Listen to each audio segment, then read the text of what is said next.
오늘 하나님 말씀 함께 보시겠습니다. 마태복음 5장 말씀 27절에서 32절까지 본 말씀입니다. 네, 저희는 마태복음 5장 산상수훈의 말씀을 계속으로 살펴보고 있습니다. 이 산상수훈 말씀은 이 세상의 법과는 반대되는 예수님께서 친히 그의 제자들에게 알려주신 하늘의 법입니다. 그래서 이 하늘의 법을 분명히 알아야 우리는 하늘 천국 백성으로서의 삶을 살아갈 수 있는 것입니다.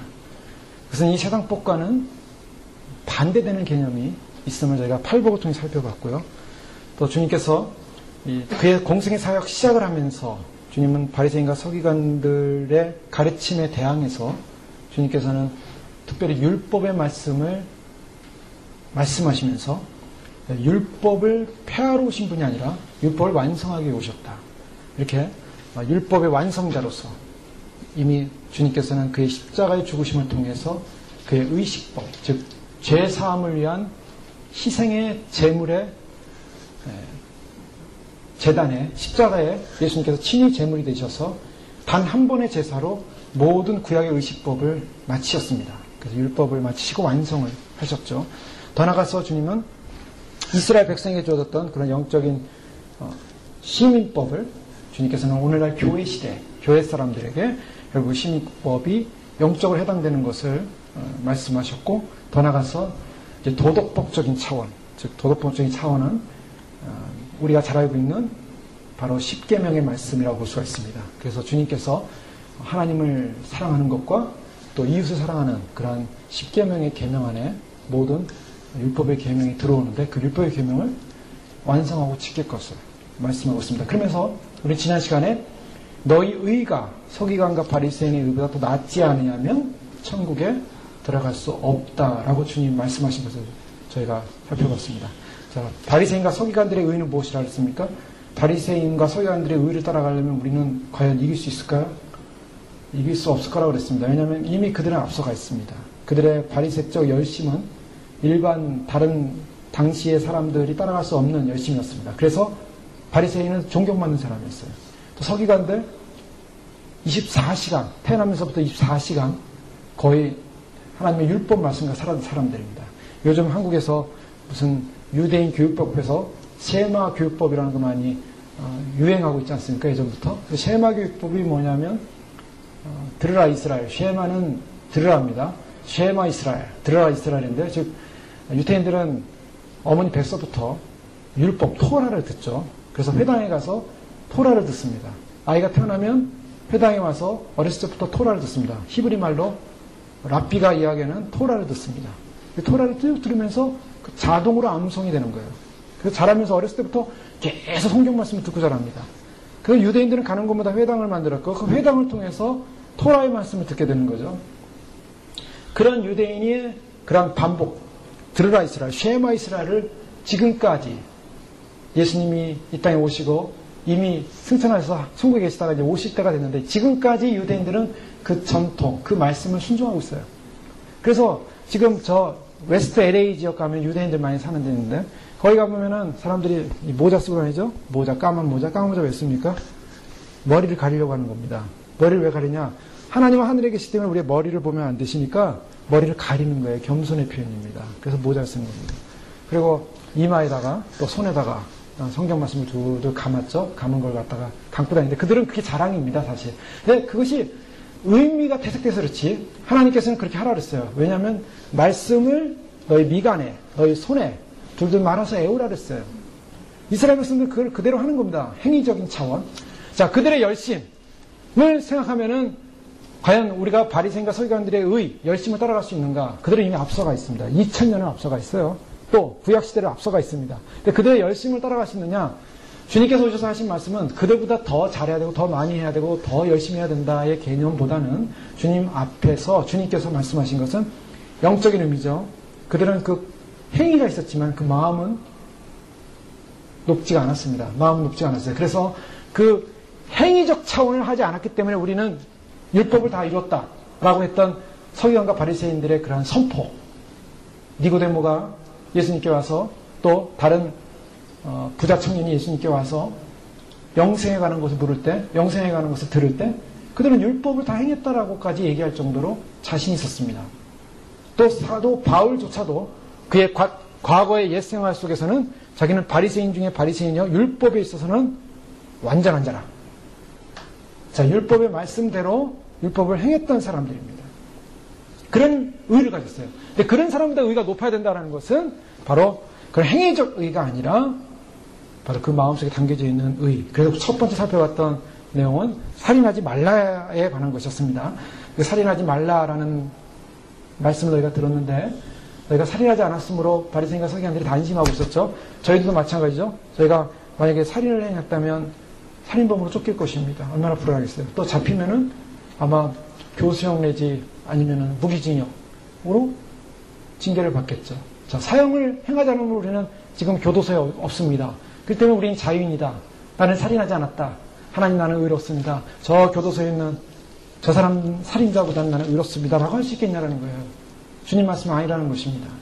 이미 다른 사람을 향하여 마음에 악을 품고 다른 사람을 향하여 마음에 미움을 갖고 다른 사람을 향하여 분노하고 다른 사람을 라갈하는 자, 어리석은 자라고 말할 정도의 마음에 다른 사람을 미워하는 마음이 있었다면 이미 마음의 살인아입니다. 예수님의 율법에 의하면 살인죄에 걸려 있는 거예요. 자, 이 부분에 있어서 우리의 법은 예수님 오셔서 그 법을 이루라는 그 법은 높아졌습니다. 너희 의가 서기관과 바리새인 의보다 높지 않으면 바로 이 부분입니다. 즉 우리가 행위적인 삶을 살지 않았다 할지라도 우리 마음속에 그런 삶의 마음이 있었다면 그는 바로 살인죄에 해당하는 살인자다. 바로 이 부분 앞에서 사람들은 이제 마음에 불편한 마음을 가질 수밖에 없는 것이죠. 왜 그렇습니까? 주님께서는 바로 그런 높은 법을 말씀하셨어요. 더 나아가서 주님께서는 바로 그 율법의 완성을 이루시는 예수님의 가르침 가운데 오늘 두 번째 가르침이 바로 27절 이하의 말씀입니다. 27절 이하의 예의 말씀이에요. 자, 6가지의 말씀은 6가지 예를 들고 있는데 산상수훈에는 6가지 예가 각 토픽을 다루고 있습니다. 살인죄, 간음죄, 또 맹세에 관한 죄, 뭐 여러 가지 이런 토픽들을 다루는데 이 토픽들을 다루시는 이유는 그 토픽에 관련된 부분을 찍고자 하는 것이 아니라 그 토픽을 통해서 무엇이 정말 진정한 율법의 완성인가를 1차적으로 원리를 설명하는 것이고 두 번째는 그 토픽 속에서 어떠한 삶의 법칙을 지켜야 되는가를 구체로 알려주시는 말씀이라고 볼 수가 있습니다. 자, 이 모든 것이 뭡니까? 율법을 통해서 우리가 깨달을 수 있는 것은 뭡니까? 율법을 통해서 우리가 깨달을 수 있는 것은 죄라는 의식입니다. 그동안 내가 죄의식에 대한 깊은 죄의식이 없었는데 예수님이 말씀하신 이 말씀을 보니까 죄의식이 오기 시작하더라는 거예요. 죄의식이 옵니다. 자, 율법은 뭘 합니까? 죄를 깨닫게 하는 것입니다. 바로 율법의 의미는 여기 있습니다. 우리는 율법을 봐야 됩니다. 율법을 또 행해야 됩니다. 율법을 통해서 우리가 알아야 될 건 뭡니까? 나는 죄인이라는 걸 깨달아야 된다는 것입니다. 내가 죄인이라는 것을 깨닫지 못하는 순간에 우리는 중생한 사람, 의로운 사람, 거룩한 사람으로 착각함으로 말미암아 하나님의 긍휼과 은혜와 자비를 놓칠 수가 있습니다. 바리새인들의 실수가 거기 있었어요. 그들은 그들이 거룩하다는 의식을 가짐으로 말미암아 결국 하나님 앞에 긍휼과 자비를 구할 수 없었습니다. 자기 의로운 사람들이었어요. 그래서 세리를 높여놓고 옆에 놓고 세리 앞에서 그는 자기를 자랑했습니다. 저 사람보다 나음을 감사합니다. 자, 행여나 우리가 신앙생활하면서 우리가 주님을 사모하면서 주님으로부터 믿음을 가지고 왔던 그 우리의 행위와 우리의 수고와 우리의 기도와 우리의 섬김과 우리의 낮아짐 통해서 우리가 조금이라도 나는 의로운 사람이 되지 않았을까라고 생각한다면 아니라는 것입니다. 우리는 다시 원리로 돌아가야 됩니다. 그 원리로 돌아가는 것이 뭡니까? 오늘 주님께서 이 말씀들 통해서 알려주고자 하고 또 깨닫게 해주고자 하는 한 가지 중요한 원리가 있습니다. 오늘 그 원리를 먼저 살펴보고 이 구체로 들어가는데요. 주님께서 율법을 가르침 통해서 우리에게 알려주고자 하는 한 가지 중요한 원리는 뭐냐면 죄라는 것입니다. 죄입니다. 오늘날 기독교가, 오늘날 한국교회가, 오늘날 많은 성도님들이 신앙생활하면서 왜 타락하는가? 왜 타락의 길에 빠졌는가? 그 이유는 단 한 가지입니다. 죄를 죄로 여기지 않았기 때문입니다. 분명합니다. 그리고 기독교가, 교회가, 목회자들이 죄를 죄로 선포하지 않았기 때문입니다. 죄를 죄라고 생각하지 않았습니다. 왜 그런지 아십니까? 그게 심리학의 영향이에요. 인본주의입니다. 즉 사람들마다 뭔가 다른 성향들이 있다. 죄라는 것은 인간이 갖는 하나의 기질적 성향일 수 있다. 우리가 뭐라고 합니까? 저 사람은 다혈질이야. 다혈질이니까 당연히 혈기를 부려도 인정을 해줍니다. 본인도 인정해요. 내가 다혈질이니까 혈기 왕창 부리고 나는 뒤끝이 깨끗해. 잊어버려요. 본인은 잊어버리지만 혈기 받은 사람은 엄청나게 상처받죠. 예. 그 다혈질 사람은 본인은 행복해요. 근데 다른 사람은 안 행복해요. 또 그렇지 않고 뭐 담즙질이니 전매질이니 뭐 우울질이니 뭐 이러면서 여러 가지 얘기를 하지 않습니까? 심리적인 다 그런 걸 사람들은요. 나는 그런 성향이야. 나는 이런 성향이야. 예를 들면은 지난번에 보니까 한인 2세입니다. 그 미국 육군사관학교 웨스트포인트를 나왔어요. 그리고 이라크인가요? 거기서 근무하던 친구인데 중위입니다. 중위인데 이 친구가 퇴역을 했어요. 그 이유는 동성애자였습니다. 동성애자로 크리스찬 집안의 아들인데 동성애자 어머니가 너 동성애를 갖고 있으면 너 지옥 가! 그랬는데 나는 나의 성향이 그렇다는 거예요. 자기도 모르게 자기는 이성관이 이성이 아니라 같은 동성이라는 걸 느낀 거예요.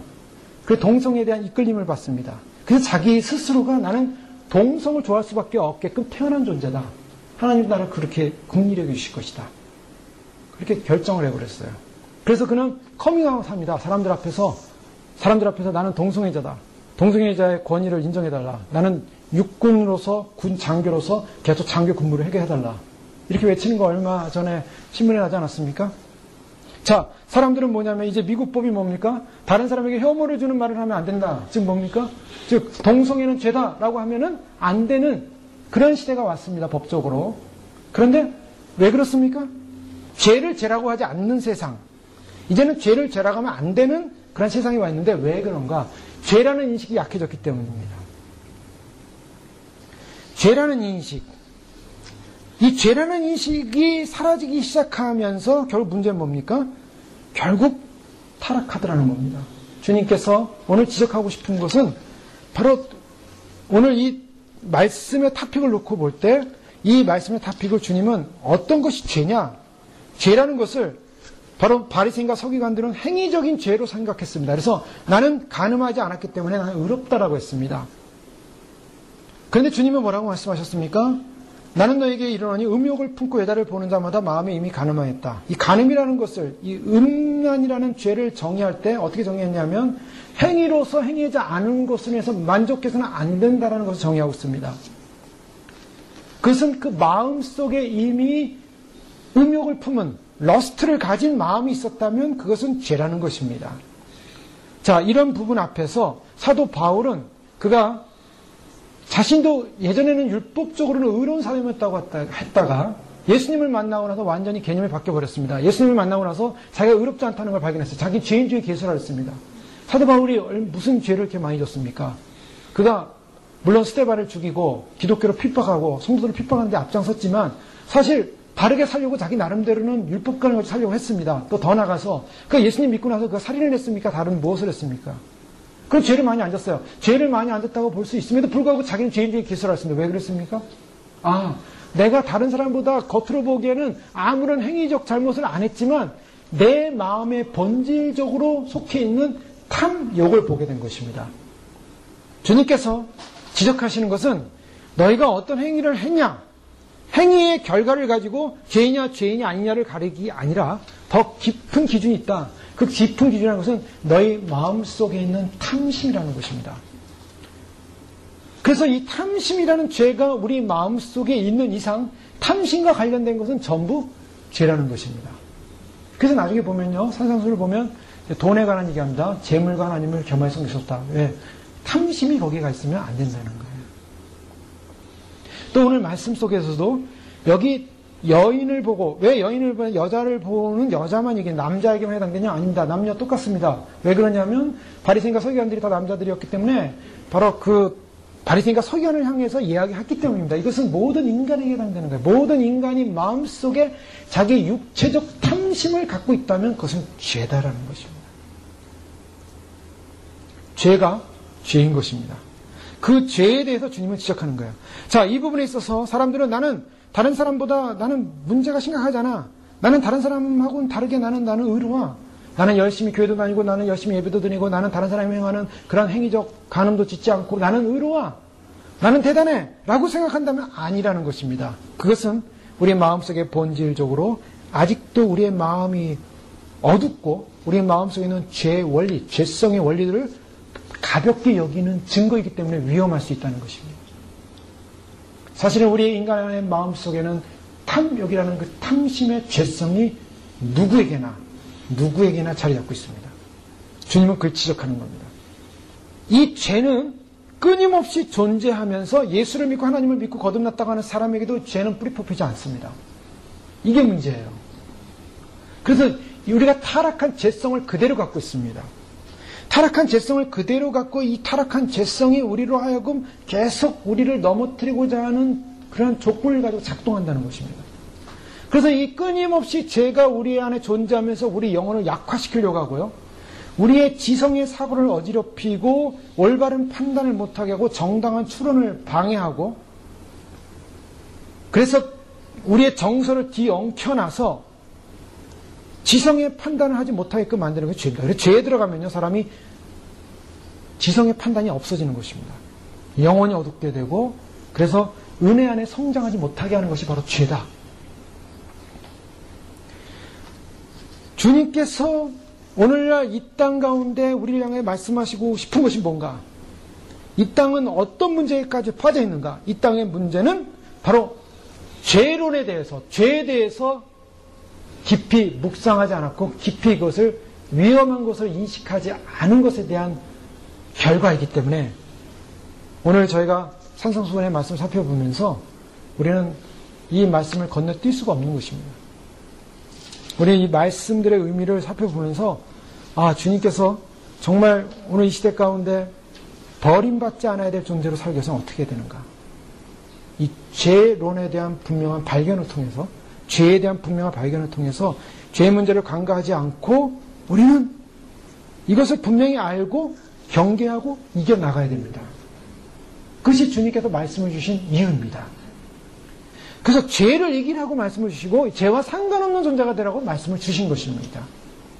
우리 안에 있는 치부 속에 우리 안에 있는 본질적 마음의 성품을 주님께서는 마음속의 깊이를 끌어내신 거예요. 죄의 깊이가 어딘가? 죄의 깊이는 우리가 뭘 행했냐 행하지 않느냐에 있는 게 아니라는 것입니다. 주님은 죄의 깊이를 마음으로 말씀하셨고 마음속에 있는 그 인간의 바로 탐심, 육체의 탐심, 마음의 탐심, 온갖 인간의 정욕적 탐심이 바로 죄라는 것입니다.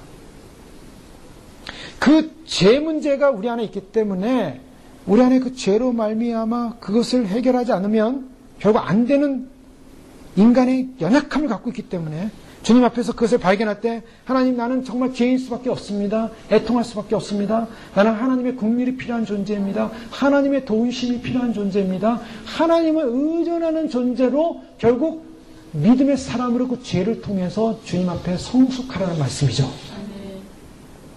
그 때문에 우리는 죄에 대해서 죄의 얘기는 우리의 머리 아픈 거야. 죄의 얘기는 빠졌으면 좋겠어. 죄는 나에게 없었으면 아닙니다. 죄를 다뤄야 됩니다. 죄에 대해서 우리는 인정을 해야 됩니다. 인식을 해야 됩니다. 죄를 인식하지 않으면 죄를 짓게 돼 있습니다. 죄를 인식하지 않으면은 그 사람은 죄에 빠지게 되고 죄에 빠진 사람은 절대로 구원받지 못합니다. 그래서 죄를 다뤄야 돼요. 오늘날 많은 사람들은 교회 다니면서 축복 하나님이 주신 축복이 너무 큽니다. 그 사람들이 꿈이 뭐예요? 교회 다니면서 복 받는 겁니다. 복을 많이 받으면 어떻게 돼요? 그 다음에 다 그걸 덮는 거예요. 나는 하나님이 의로운 사람으로 인정해 줬기 때문에 이렇게 복을 많이 받았구나. 나는 천국 갈 수 있어. 하나님 나를 이렇게 복을 주셨어. 여러분 보십시오. 내가 얼마나 복을 많이 받았는가? 내가 얼마나 예배를 열심히 드렸습니까? 내가 얼마나 봉사를 많이 했습니까? 내가 이 부서에서 저 부서에서 이걸로 봉사하고 저걸로 봉사하고 주님이 나에게 너무나 복을 많이 주셨습니다. 나의 복 받은 건 나의 간증이요. 나의 자녀들, 나의 자식들, 주변에 있는 사람들 보십시오. 이렇게 잘 됐습니다. 내가 하나님께 헌신했더니 이렇게 잘 됐습니다. 복 받았습니다. 나는 천국에 가서도 아마 면류가 되게 많이 받을 것입니다. 나는 복을 이렇게 많이 받았습니다. 거기 뭐가 빠졌어요? 죄가 빠졌어요. 목적이 이끄는 사실. 책에 보면 무슨 문제가 있습니까? 그 책의 문제 우리 다 알고 있지 않습니까? 하나님이 나를 이 땅 가운데 보내신 목적이 뭐냐? 하나님의 귀한 존재로 이 땅에서 가치 있는 존재로 너를 부르셨다. 너는 하나님의 위대한 가치 있는 존재가 될 수 있다. 결론은 뭐예요? 이 땅에서 위대한 가치의 존재라는 거예요. 근데 거긴 뭡니까? 너는 죄인이기 때문에 죄를 해결하지 않으면 너는 지옥 간다. 이 말씀이 없어요. 기독교 복음이 아닙니다. 기독교는 창세기부터 요한계시록까지 죄를 다루고 있어요. 죄로 인한 심판. 그 심판 아니면 하나님의 구원에 관한 메시지입니다. 죄가 빠진 메시지는, 죄가 빠진 기독교는 없습니다. 죄가 빠진 구원은 없습니다. 죄를 해결하지 않으면 구원은 안 돼요. 오늘날 마지막 시대 교회들이 왜 타락하는가? 죄를 덮어놨어요. 복 많이 받으면 죄는 덮어진 걸로 생각해요. 나의 육성, 육질, 나의 모든 기질, 하나님이 나에게 복만 주시면 다 끝난 거예요. 그걸로 다 덮어놨어요. 사단이 그렇게 놨어요. 나를 따르라, 회개하지 말아라, 그러면 돈 줄게, 명예 줄게, 권세 줄게, 세상 복 줄게. 그리고 너는 교회 다녀도 너는 훌륭하게 될 거야. 너는 교회 다녀도 너는 대단한 사람이 될 거야. 교회 다녀도 너는 존귀한 사람이 될 거야. 교회 다녀도 너는 하나님을 얼마나 사랑하는 사람인지 몰라. 너는 하나님의 특별한 사랑받고 태어난 사람이야. 그러니 너는 구원받을 거야. 구원받아도 잘 받을 거야. 근데 회개는 하지 마라. 그러니 너는 그거 죄에 대해서 심각하게 생각하지 말아라. 마귀가 속여놓은 거예요. 그래, 안심을 하는 거예요. 인간은 완전을 향해 가고 있습니다. 인간이 가진 지식과 인간이 가진 기술과 인간이 가진 것은 파라다이스를 만들 수 있다. 앞으로 이 땅은 무천년주의다. 이 땅은 인간으로 인해서 그리스도의 나라가 오게 할 것이다. 우리가 정복하자. 우리가 다스리자. 우리가 전하자. 그래서 온 세계를 정복하자. 정치, 경제, 사회, 문화 모든 것을 정복해서 우리가 그리스도의 나라가 오게 하자. 교육과 문화 모든 것에서 복을 이끌어주시고 기독교화되고 그렇게 해서 하나님 나라가 오게 하십시오. 오게 합시다. 라고 했는데 뭐가 문제예요? 인간의 죄성이 빠져나가지 않았어요. 죄송한 얘기지만 한국의 가장 세계에서 큰 교회 삼박자 구원으로 복을 구하면서 정말 하나님이 주시는 복을 구하면서 그 복을 받았어요.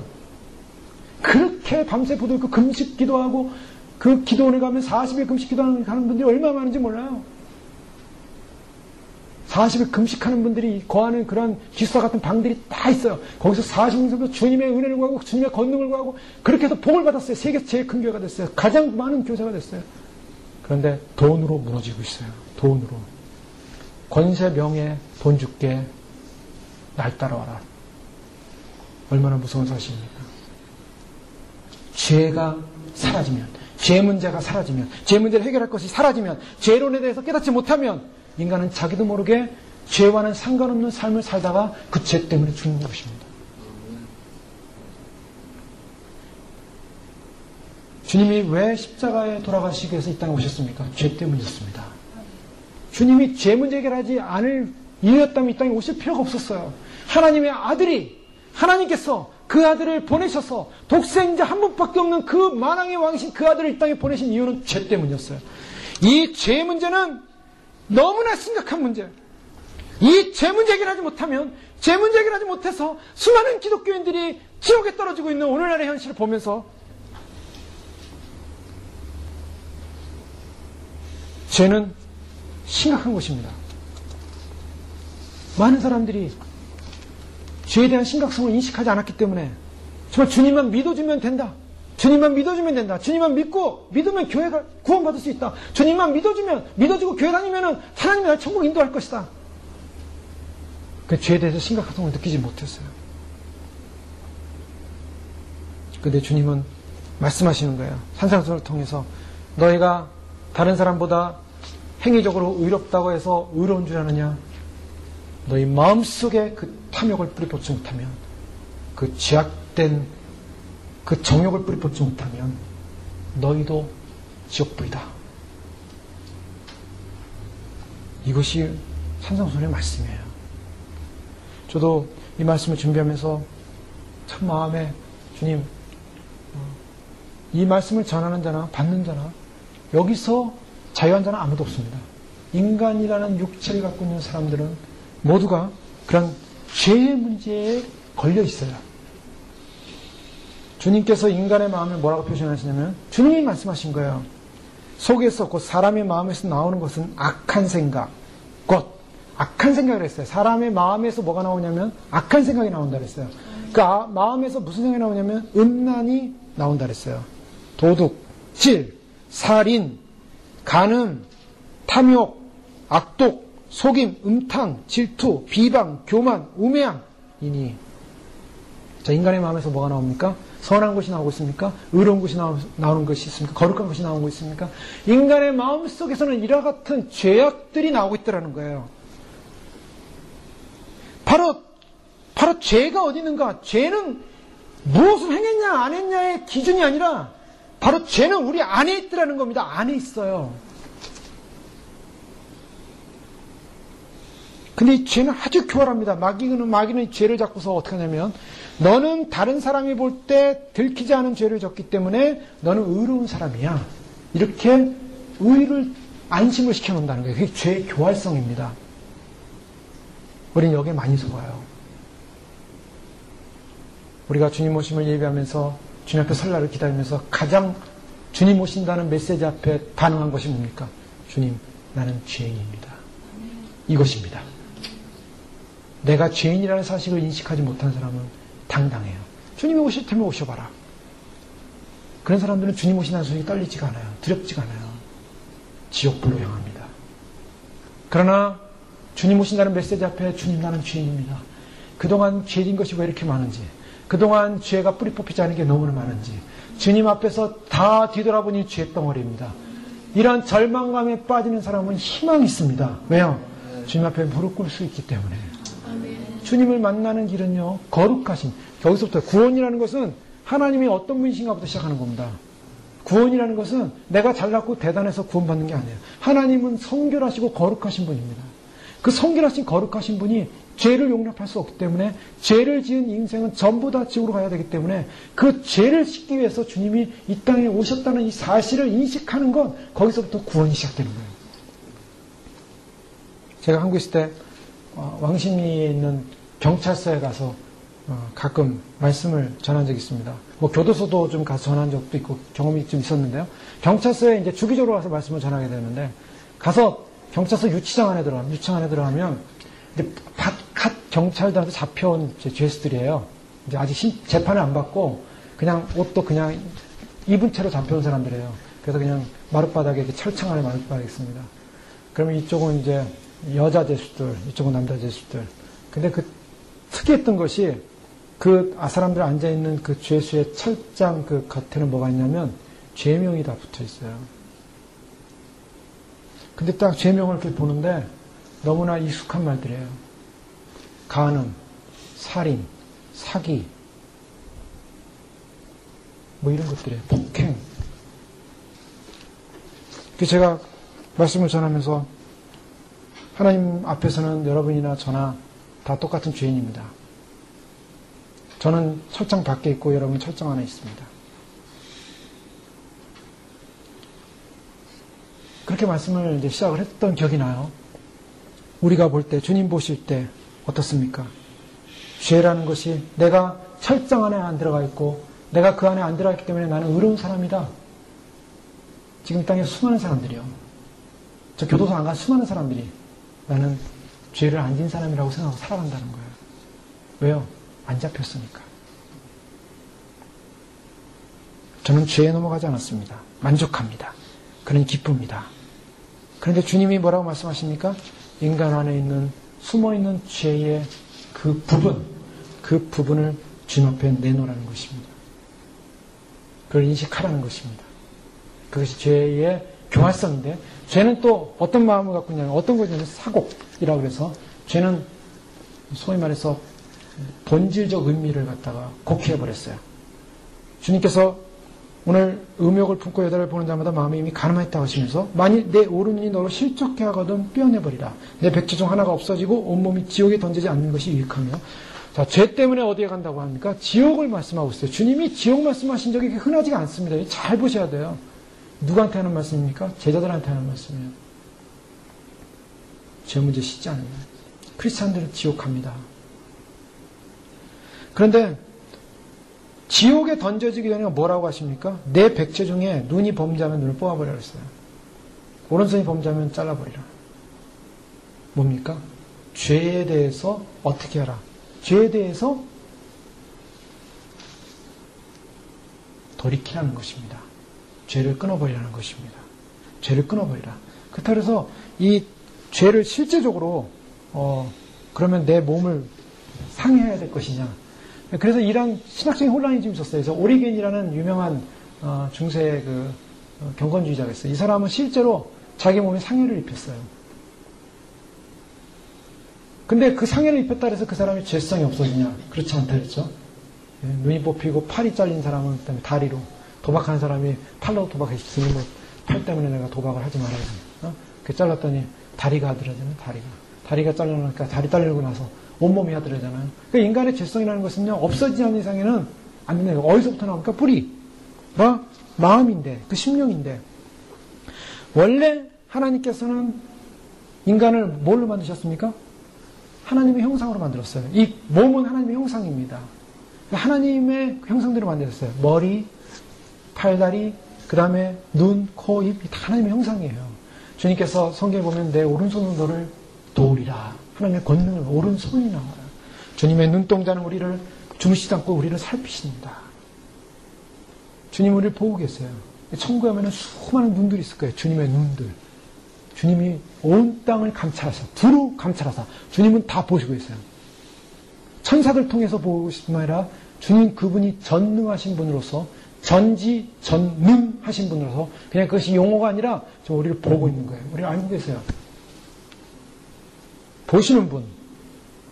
하나님의 영광을 위한 도구로 사용되기 위해서 우리는 지음받았어요. 그렇게 지음받은 우리가 이 영광의 도구가 될 이 몸이 죄로 말미암아 타락을 이루어서 결국 하나님께 영광 돌려야 될 몸이 죄를 짓는 도구가 됐다는 거예요. 이것이 사공입니다. 이 몸이 잘못 사용되고 있어요. 지금 용도가 잘못 가고 있어요. 인간들의 몸의 용도가 잘못 가고 있어요. 이 잘못 가는 몸의 용도를 주님 바꾸라는 겁니다. 바꾸라는 것. 그것이 주님께서 사실 원하시는 거예요. 눈이 잘못하는 것이 있다면 뽑아버리라. 그리고 지옥 가는 것보다 천국 가는 게 낫다. 자, 주님이 이것을 갖다가 좀 더 적극적으로, 네거티브적인 주님 말씀하시지만 적극적으로 하면 눈이 잘못하는 것을 눈을 뽑지 말고 이 눈을 내가 악한 죄를 짓는 곳에 사용했다면 주님께로 영광 돌리는 곳 다시 사용하셔야 됩니다. 전환시켜야 돼요. 내 팔이 내가 죄를 짓는 곳에 사용했던 이 팔이었다면, 악한 팔이었다면 이 팔을 죄를 짓는 곳에 사용하지 않고 주님께 영광 돌리는 팔로 사용되어야 되는 것입니다. 주님께서 이 죄에 대한 부분을 알려주시면서 우리에게 요청하신 건 바로 그 부분이에요. 주님 앞에 우리가 그렇게 사용돼야 될, 그러기 위해서는 어떻게 됩니까? 죄는 어떻게 됩니까? 죄의 그 본질적 탐은 어떻게 됩니까? 그건 죽여야 됩니다. 그걸 죽여야 돼요. 그래서 우리가 이것을 분명히 시켜야 됩니다. 우리가 주님 앞에 가는 그날까지 우리가 해야 될 분명한 일이 있습니다. 내가 완성을 이뤘다. 아무도 없습니다. 저 앞에 가는 날까지 완성을 이룬 사람 아무도 없어요. 사도 바울은 로마서 7장과 8장 사이 그걸 분명히 비교하고 있어요. 나는 죄인 중에 괴수다. 누가 나를 사망의 이 몸에서 나를 구원할 자 누구인가? 그는 탄식했어요. 성경 뭐라 말합니까? 너희가 육신대로 사면 반드시 죽을 것이다. 로마서 8장이에요. 13절에. 사도 바울이 죄와 사망의 법에서 성령의 법으로 말미암아 나는 해방되었다라고 해방을 선포했던 게 로마 8장입니다. 로마서 8장에서 그가 성령 안에서 해방됐음을 선포하면서 그 다음에 10장절에 뭐라 하냐면 너희가 육신대로 살면 반드시 죽을 것이로다. 영으로서 몸의 행실을 죽이면 살리니. 이 죽인다는 말을 하고 있어요. 바울이 뭘 말하냐면 육신을 죽이라는 거예요. 육신. 몸의 행실을 죽이라고 말하고 있습니다. 이 몸의 행실이 뭔가? 이게 바로 죄성이에요. 그래서 5장 14절에 그리스도 예수 사람들은 육체와 함께 그 정과 욕심을 십자가에 못 박았느니라. 정과 욕심을 십자가에 못 박았다. 죽여야 된다는 거예요. 그래서 3장 5절에 그러므로 땅에 있는 지체를 죽이라. 곧 음란과 부정과 사욕과 악한 정과 탐심은 우상숭배니라. 자, 주님이 말씀하신 그 말씀과 골로새서 말씀하고 같죠. 주님이 말씀하시는 이 말씀의 죄성들, 인간 안에 있는 죄성들, 땅에 있는 지체라고 말하고 있습니다. 땅에 있는 타락된 지체 안에 있는 그 죄성을 어떻게 하라고요? 죽이라고 말씀하고 있습니다. 죽여야 사는 거예요. 우리가 살려면 죽여야 됩니다. 그럼 죽이는 것이 뭔가? 어떻게 죽여야 되는가? 이 죽이는 것에 대해서 존 오웬이라는 청교도 신학, 복음주의 신학자는요, 죄 죽이기라는 책을 썼어요. 제가 그 책을 좀 이렇게 보니까 그분은 인간 안에 있는 본성적 죄성이 주님 앞에 갈 때까지 이게 안 없어진다는 거예요. 내가 죄를 이긴 것 같았는데 또 죄가 살아나 있는 것을 발견할 때 절망을 느끼잖아요. 그 절망을 느낄 때마다 내가 언제까지 이 죄 문제에 걸려 있을까? 근데 현재 여기에 문제가 있는데요. 죄가 우리 안에 있지만, 죄성이 있지만 우리의 방향성을 바꾸라는 거예요. 그래서 디스파지션이라는 말을 쓰는데요. 그게 뭐냐면 그 소에서 성향을 바꾸라는 거예요. 성향을 바꾸라는 것은 내가 죄를 짓는 순간에, 죄를 따라가려는 순간에 어떤 마음이 드냐면 하나님께 영광을 돌리고자 하는 마음에서 멀어지기 시작한다는 겁니다. 하나님께로 가까이 가고자 하는 그 마음에서 멀어지는 게 죄예요. 죄가 오면 내가 죄의 성향에 익숙한 사람은 죄의 성향으로 가다 보면 하나님과 멀어지는 거예요. 그럼 우리는 금방 알 수 있어요. 그것이 바로 예수님 믿은 사람은 알 수 있습니다. 그러니까 죄를 죽이는 방법은 뭐냐? 내가 하나님께 멀어지는 방향이 아니라 하나님께 가까이 가는 방향으로 가야 한다는 것입니다. 그럼 죄가 멀어지는 거예요. 그게 죄를 죽이는다고 말하고 있어요. 그래서 이것을 프로비전이라는 말을 쓰는데 그 뭐냐면 양식을 주지 말라는 겁니다. 내 육체에게 양식을 주지 말라는 거예요. 그런 표현했잖아요. 우리 안에 어떤 그 두 짐승이 사는데 하나는 악한 짐승, 하나는 좋은 짐승. 근데 악한 짐승에게 자꾸 먹이를 주면 악한 짐승이 점점 세지는 거죠. 강해지는 거. 그러니까 우리가 누구한테 먹이를 주면 안 되냐? 우리 육체의 죄성에게 먹이를 주면 안 된다는 것입니다. 그래서 이 존 오웬은 그렇게 설명하는 거예요. 죄를 죽이는데 죄를 죽이는 방법이 뭔가? 죄를 죽이는 방법은 우리가 죄에 대해서 인식하고 죄를 향하여 우리가 그것을 주는 것이 아니라 먹이를 주는 것이 아니라 내 성향을 죄성으로 끌려가는 것이 아니라 주님께 영광 돌리는 방향으로 돌리라는 것입니다. 자, 그럴 때 죄가 죽어가는 거예요. 그 죄가 나중에 사라집니다. 있지만 더 이상 힘을 발휘할 수 없어요. 그래서 죄를 죽여야 한다는 거예요. 그것이 우리 안에 있는 모든 죄성들. 그렇기 때문에 우리는 어떻게 해야 됩니까? 우리 안에 있는 여러 가지 이 세상적 가치성에서 오는 이 여러 가지 음란한 문화들. 오늘날의 모든 문화는 다 여기에 걸려 있어요. 우리의 기준은요, 달라져야 됩니다. 이제는 달라져야 돼요. 내가 예수님을 만나고 주님을 만나고 1차적으로 거듭난 생에서 크리스찬으로 삶을 살아야 되는데 크리스찬으로 삶을 사는 우리의 과정 속에 얼마나 죄에 대해서 민감했는가.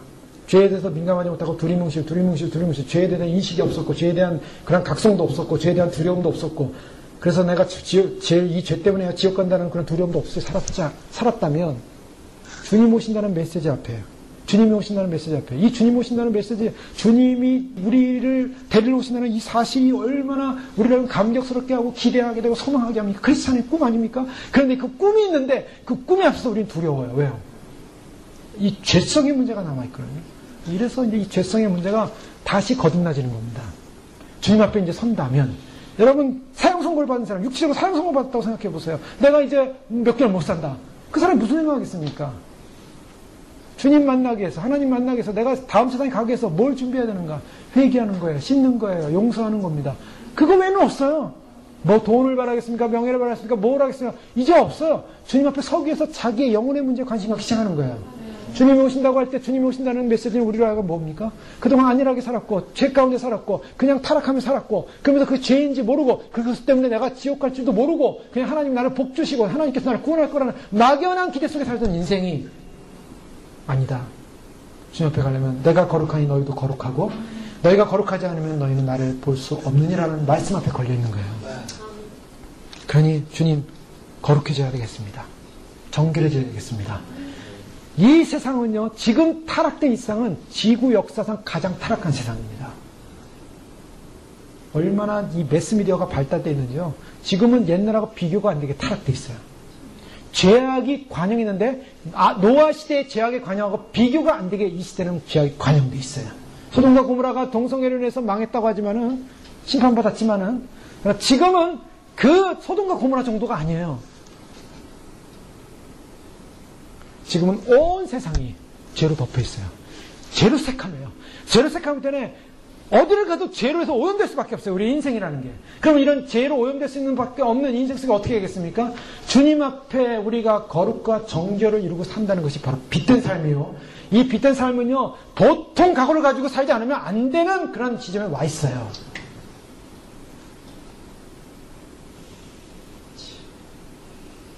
그래서 요한계시록에 보면 마지막 시대 적그리스도, 마귀, 원수마귀가 짝하고 적그리스도가 짝하는 자가 누굽니까? 음녀라는 존재예요. 음녀는 바로 우리들의 죄악의 포도주에 취했다. 바로 성도들의 피에 취했다.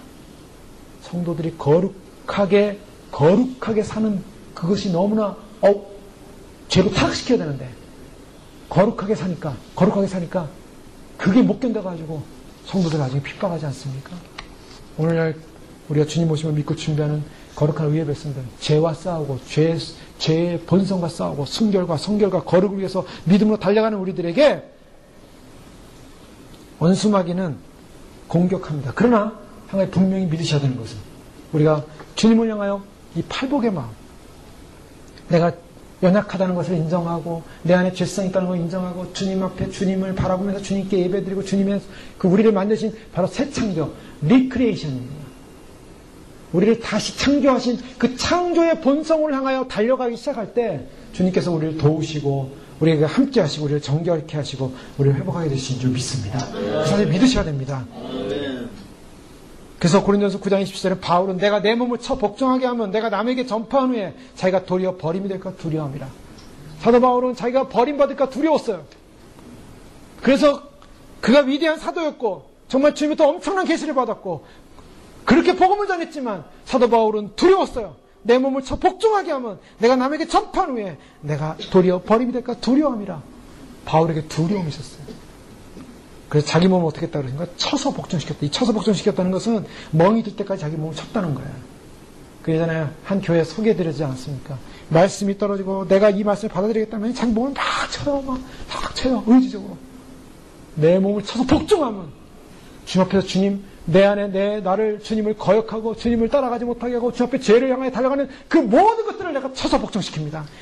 그래서 주 앞에 나는 죽노라. 로마서 10장 14절에 정욕을 위하여 육신의 일을 도모하지 말라.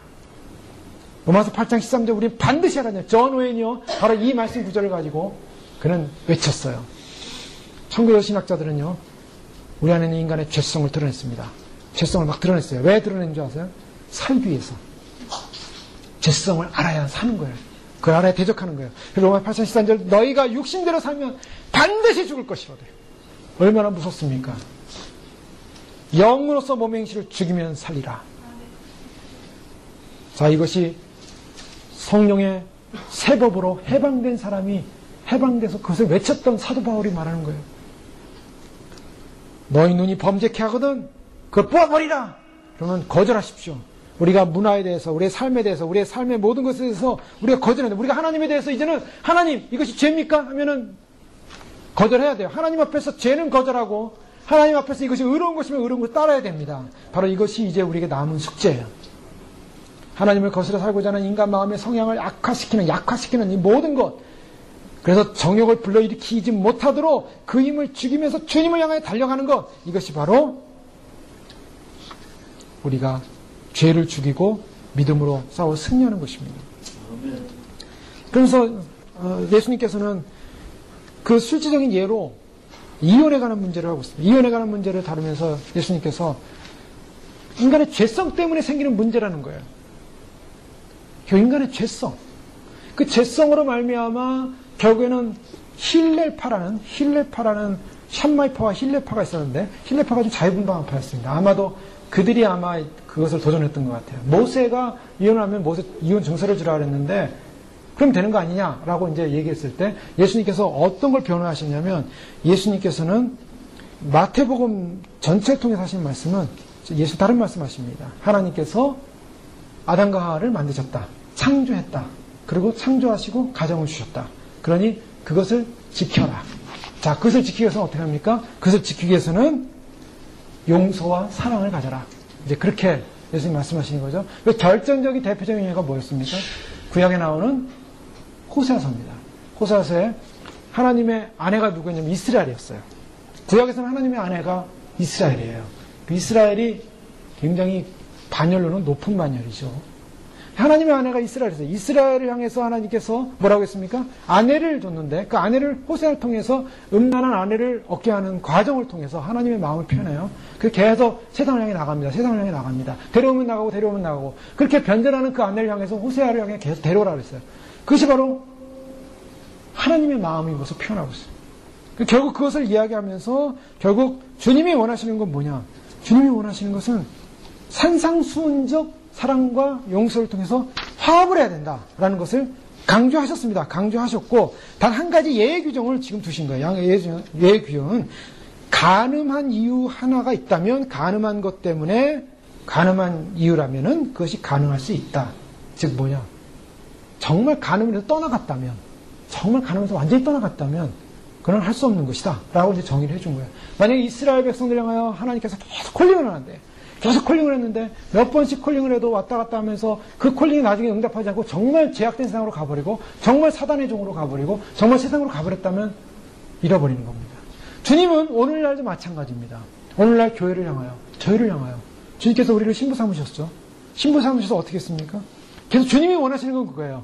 계속 우리를 콜링하는 것입니다. 우리가 주님에게 배반하고 주님을 떠나고 주님 옆에 음행을 행하고 주님을 사랑하지 않고 세상을 사랑하고 수없는 우리가 그런 잘못을 범하고 있잖아요. 그런데 그 잘못을 범했음에도 불구하고 우리를 거룩한 신부다라고 주님께서 인정해 주시면서 우리를 주님의 연합된 한 몸으로서 인정해 주시는 이유가 뭐예요? 그것은 우리를 끝까지 포기하지 않는 하나님의 사랑이 품어져 있습니다. 그럼에도 불구하고 나는 주님이 싫습니다. 주님 오시는 것도 싫습니다. 주님의 재림도 싫습니다. 천국가는 것도 싫습니다. 나는 이 세상이 좋사오니 나는 세상에서 나는 내 의지대로 내 뜻대로 내 마음대로 살겠습니다 하면서 이것을 위탈해버리고 자기 의지대로 살아가면 어떻게 됩니까?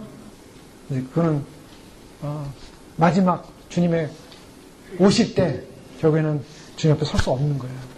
주님과 연합될 수 없는 겁니다. 자, 그런 이유로 말씀하시면서 주님께서는 결국 우리 안에 있는 죄의 문제, 죄성의 문제, 이 악의 문제를 뿌리 뽑고 악의 문제 때문에 생긴 이 모든 과정들 속에 결국 악의 문제를 해결하면서 주님 앞에 용서와 사랑으로 참으로 주님 앞에서 회복되어야 될 본질적 가치성을 회복하라 하는 것이 바로 오늘 이 메시지를 통해서 우리에게 주는 말씀입니다. 그 말씀을 우리가 인정하되 우리가 이것을 회복하는 방법이 뭡니까? 우리 힘으로 불가능해요. 인간의 힘으로 봅니다. 주님은 우리 힘으로 다 할 수 없다라고 말씀하고 있어요. 성령의 도심이 필요합니다. 성령님께서 우리에게 도움을 주셔서 성령의 충만을 받아야 됩니다. 결국 변화되는 것은 뭡니까? 내 힘으로 변화되는 것이 아니라 하나님의 은혜인 것입니다. 성령의 은혜가 우리에게 부어질 때 성령의 은혜 가운데 우리가 진정으로 죄를 끊을 수가 있습니다. 성령의 은혜 가운데 진정으로 사랑을 선포할 수 있습니다. 성령의 은혜 가운데 진정으로 용서를 선포할 수 있습니다. 성령의 은혜 가운데 주님 안에서 우리가 죄의 성향을 따라가지 않고 주님을 경배하고 찬양하는 성향으로 따라갈 수 있게 되는 줄 믿습니다. 성령을 따라가야 돼요. 성령의 능력을 구해야 돼요.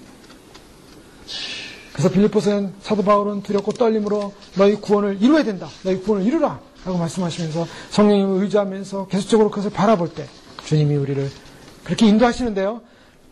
여기서 주님께서 간음이라는 부분을 다루면서요. 주제가 간음이에요. 이 간음이라는 부분을 다루면서 이거 영적인 의미, 육적인 의미 다 들어갈 수 있습니다. 그래서 지금 우리의 삶 가운데 육적으로 간음한 문제에 대해서 어떻게 할 것이냐. 바로 이 부분.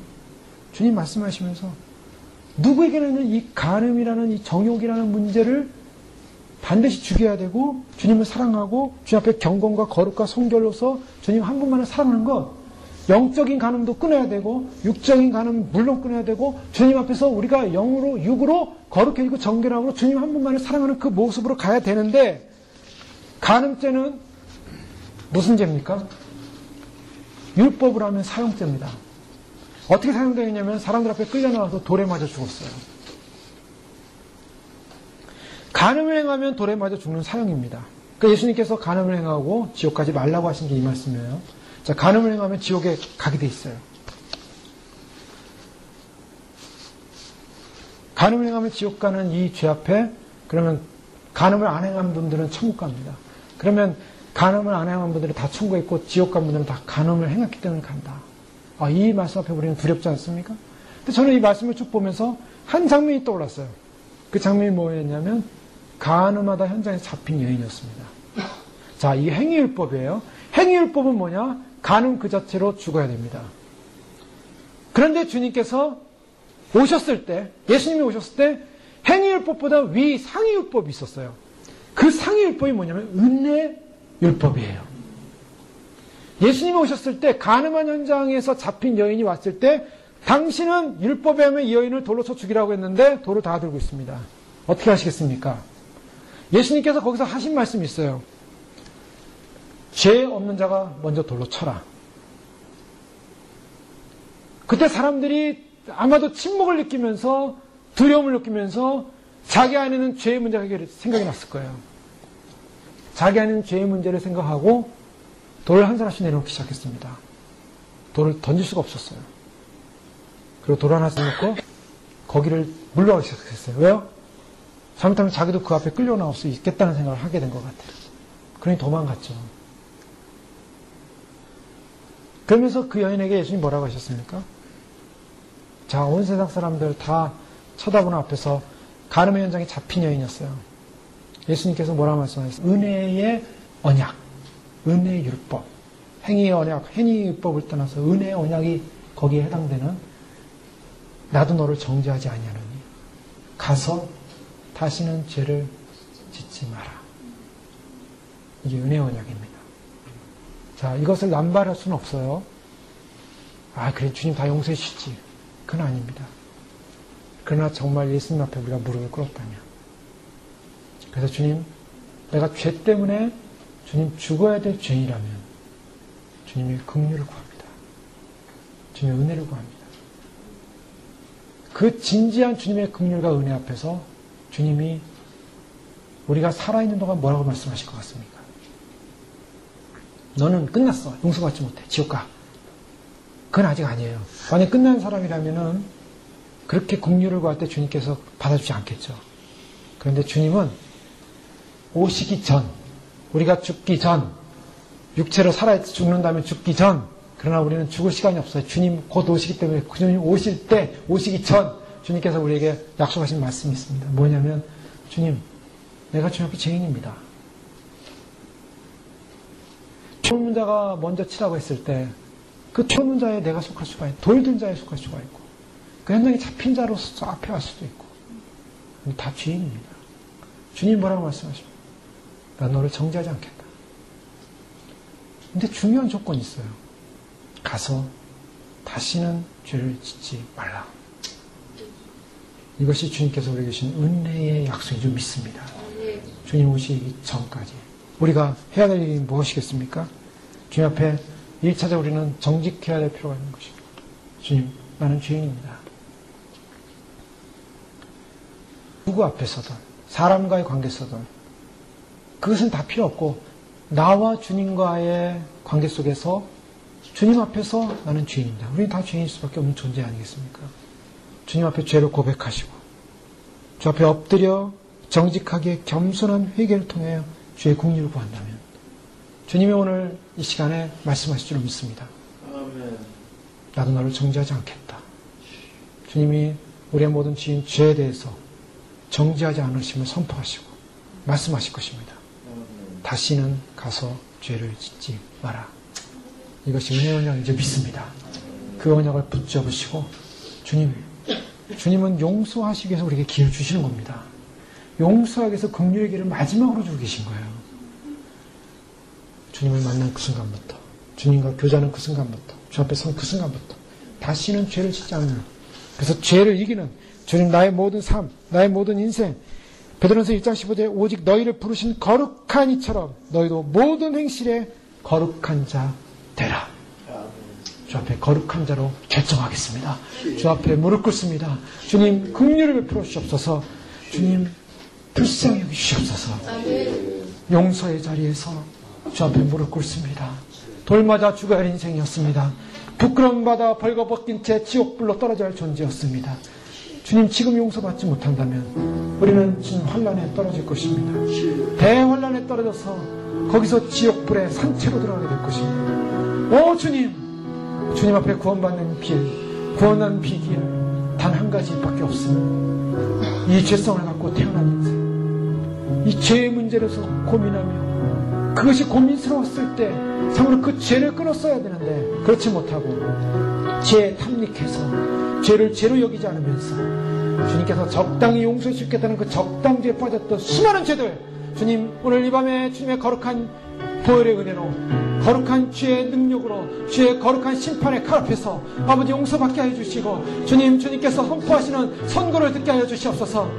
난 너를 정죄하지 아니하노라고 주님 말씀하시면서 그동안 우리가 잘못한 것이 있었다면, 주님 부족한 것이 있었다면, 참으로 주님 우리의 죄성 때문에, 우리의 사악함 때문에 생긴 그 모든 연약함을 주 앞에 고백하오니 용서하시고 정결케 하시고 거룩케 하시고 회복하여 주시옵소서. 주님 앞에 회복되기를 원합니다. 주님 앞에 다시 한번 살아나서 아버지 하나님 이제는 죄와 상관없는, 죄를 죽이는, 죄로부터 떨어진 아버지 하나님 우리 안에 모든 악의 죄성들, 아버지 하나님 우리 앞에 드러나지 않았지만 우리 안에 자리 잡고 있는, 뿌리 박고 있는 그런 모든 죄성들이, 아버지 그 탐심이라는 죄성이 다 사로잡고 있다면 그것을 다 제거하여 주시고 오직 주님 앞에서 거룩한 존재로 다시 한번 회복될 수 있도록 주님 이 밤을 축복하여 주시옵소서. 이 밤에 저희를 부르신 이는 바로 그이신 줄 믿습니다. 주님 저희를 용서하시는 주님의 부르신 줄 믿습니다. 주님 용서하여 주시옵소서. 주여 한번 부르기도 하겠습니다. 주여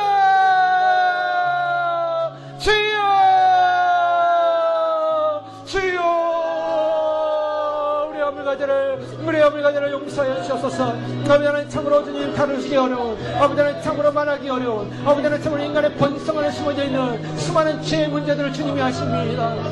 아버지 하나님 어물가지를 용서하시고 주님 앞에 거룩하지 못하고 성결하지 못하며 하나님의 아버지 하나님의 불꽃 같은 아버지 하나님의 죄의 칼날, 아버지 하나님의 심판의 칼날, 아버지 하나님 그 칼날 앞에서 우리는 아무것도 아니요 아버지 하나님 주의 거룩한 빛 가운데서 우리는 죄인 수밖에 없는 것을 고백합니다. 아버지 하나님 참으로 주님께서 용서하여 주시고 우리의 죄를 회개하오니 용서해 주시고 아버지 하나님 다시 한번 주 앞에서 거룩한 존재, 아버지 주 앞에서 거룩하고 성결한 존재, 아버지 주 앞에서 아버지 하나님 참으로 모든 어리석은 존재, 모든 어물과 죄를 용서하였으며 아버지 하나님 주님의 놀라운 사랑으로 아버지 우리의 어물과 죄가 우리가 죄가 아버지 하나님 아무도 아버지 하나님 손을 넘길 수 없고 아버지 하나님 참으로 주님 정죄할 수 없고 아버지 하나님 참으로 우리를 아버지 하나님 아버지 죄인이라고 할 수 없는데 하나님 아버지 참으로 우리가 배에 얘기합니다.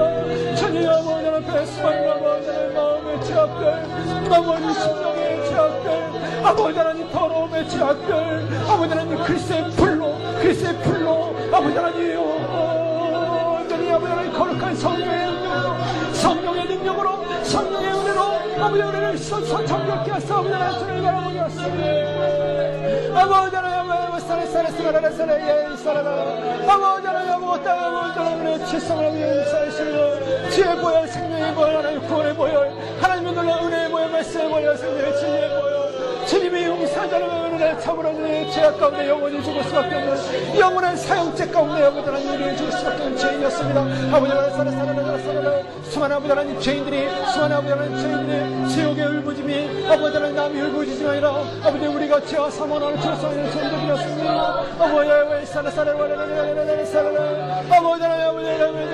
거룩한 성령을 용서하시고 아버지 주님의 아버지 얘기합니다. 주 용서하였어. 우리 안에 어떤 말도, 우리 안에 어떤 생각도, 우리 안에 어떤 아버지 하나님 더러움도, 우리 안에 어떤 악도 아버지 하나님 다 떠나게 하시고 아버지 하나님 참으로 주 앞에서 아버지 하나님 참으로 주님 주 앞에서 우리가 시대는 모든 죄의 요소들, 어둠의 요소들, 아버지 하나님 모든 사악한 요소들, 아버지 하나님 우리의 죄성이 갖고 있는 모든 악의 요소들, 아버지